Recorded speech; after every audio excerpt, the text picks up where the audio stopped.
what's up guys? Another day to live in. Kay grabe man ang katugnaw karong panahon ang ato na pong trip karon magama tag Biko. Syempre ato gud yung first step makagud jud tag lubi. Naay marag mystery danhi pagukab na ho mura gud jud ni balik kus pagkabata sa kalipay lami man gud pud nino kasi nakailaan eh. And of course ibutang na jud nato ang tuno sa kaha. Taod-taod dali ra pud ni Bukaw nga atong gibutang nga asukal diha og kamay. Igaraw-araw na para dili pud mo dikit for me mao jud ni best part basta magbiko. Kay ready naman pud ang pilit nga atong gidungag ato na pud ning ibutang taod-taod sa atong gihimo nga latik.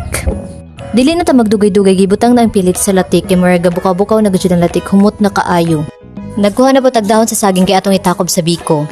Pagawas na na different trip sa mga tao diri na Ipopo is life. Napoy Korean nga feel na feel ang Weezer. Gitakuban na og dahon para daw totally madluto na tinuod ba?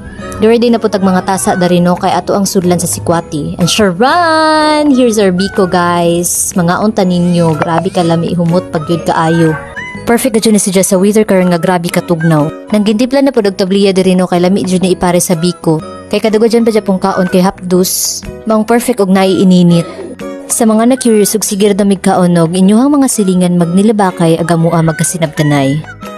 Ani mga tayo mamarglami na jud kaon kay reels is life ba dya? And again, og makita ka ani nga video, this is your sign pag Biko na mo guys. That's it, bye-bye!